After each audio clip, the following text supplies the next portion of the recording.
That is 3 times as much opportunity that Google has, or any search engine or any algorithm has, to understand the value that that product is creating for its people.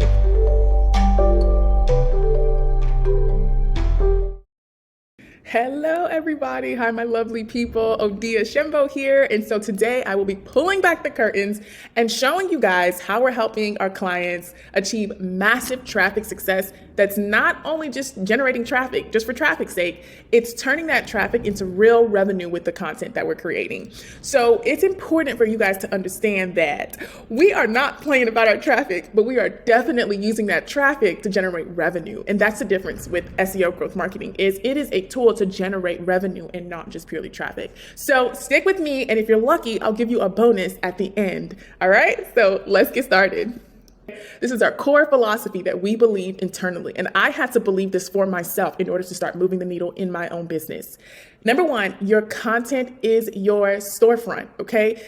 That's what it is. You are satisfying the middleman, and the middleman never went away. The middleman is now the algorithm, and you need to satisfy that algorithm. So every single day you create content, you open up your storefront. Every single day you do not create content, you close that storefront. So content is your storefront. The more you create content, the longer you are open and available to service your customers. So create content as if every single day is the day that you open up your business. Number two, we create content at scale, okay? So let's just look at the numbers, because I'm a numbers girl. So if you as a business are creating one piece of content every single day, that is 30 pieces of content. If 90% of your competitors, actually, let's reduce that. If 50% of your competitors are creating 3 pieces of content every single day, that is 3 times as much opportunity that Google has, or any search engine or any algorithm has, to understand the value that that product is creating for its people. So naturally, you are playing a numbers game when you create content. It's very similar to what you think about in sales. The more you create content, the more you cast your net, the better you become, and the more fish that you attract. So that is the number 2 thing to think about, is create content at scale. And that's what we do. We have created over, let me check my calculator.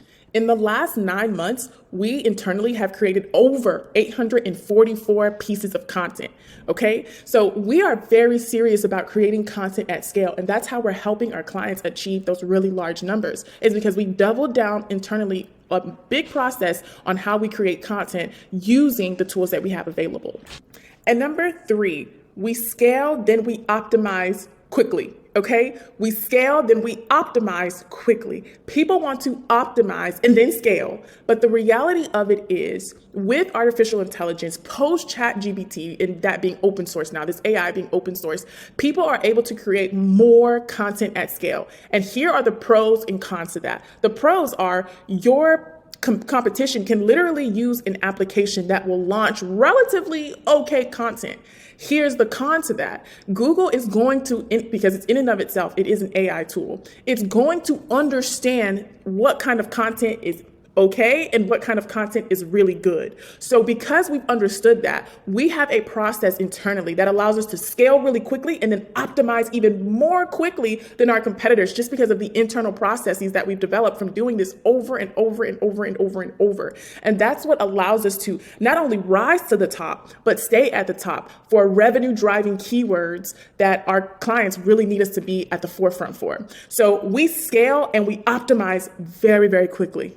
And that is tip number 3. And then number 4, we act like a startup. We focus on MVP and then high quality, and not the other way around. Now, whenever I was at an enterprise, working at an enterprise level, as an enterprise level SEO, we focused on the details. And that was correct, because it was enterprise. They had already matured. They were already growing so rapidly, and they had matured. So we could do that. Now, the detail behind that is a little different than if you are trying to scale. But the reality of that is, at the end of the day, when you have a product, you need to create your MVP type of content.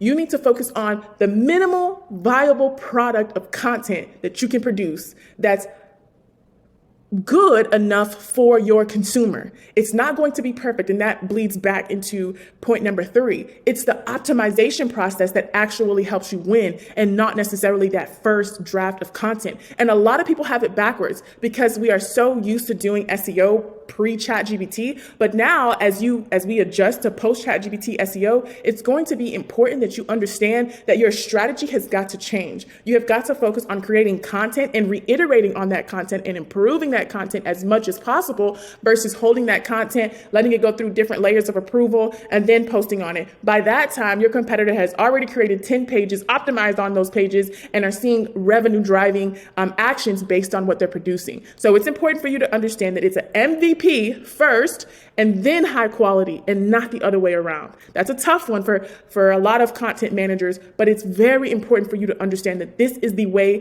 SEO is moving if you want to scale quickly. Okay? It's just a matter of the brief and understanding what your MVP should be. All right. Okay, so point number 5 is programmatic SEO. Now, programmatic SEO is very different than regular SEO. And most people will not talk to you about programmatic SEO because it's usually exposed at an enterprise level. It's not usually exposed in a SaaS or a startup environment, okay?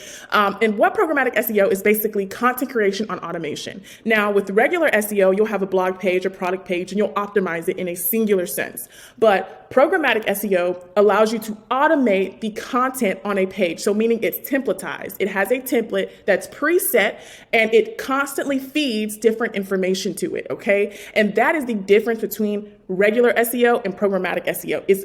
Programmatic SEO is content creation automation. Now, you would have to, obviously, you'll use an engineer to help you develop that. But once you set it, it's like a very awesome way to engage the freshness of your website. If you know anything about Google, you know that Google loves fresh information. On the back end, they want to see that you are touching the website. They want to see that you are making your website a priority. So the more programmatic content that you can find to squeeze into your website, the better your website will be in terms of Google's eyes. And that will help you rank for lower volume keywords with not as much effort, okay? It's a really good strategy, but you have to be careful in how you deploy it and when you deploy it, okay? It's not suitable for everyone, especially not at the beginning, but it is a way to help you 10x what your output could be in a very cost-efficient way that Google absolutely loves. So it satisfies multiple parties that you need to help you rank in a faster way, okay? So programmatic SEO is really, really awesome. It's a great tool, and it's not usually seen in a startup environment because it's usually enterprise level SEOs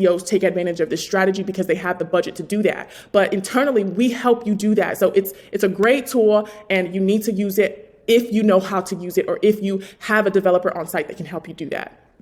Now, are you ready for tip number 6? Because you stayed to the end, and I promise, and I'm going to deliver, okay? Okay, so tip number 6 is CRO.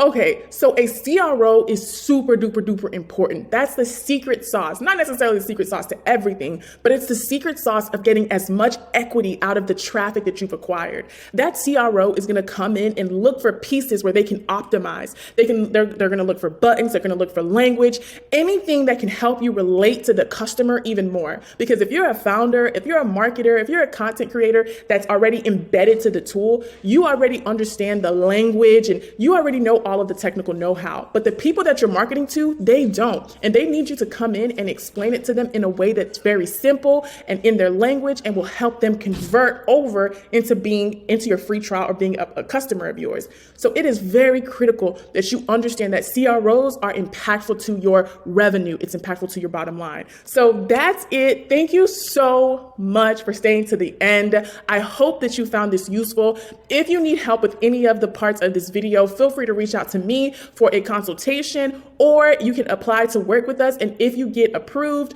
we'd be happy to come in and to execute. Once again, we focus on revenue driving SEO and not just traffic. Odia Shembo here. Have a wonderful day.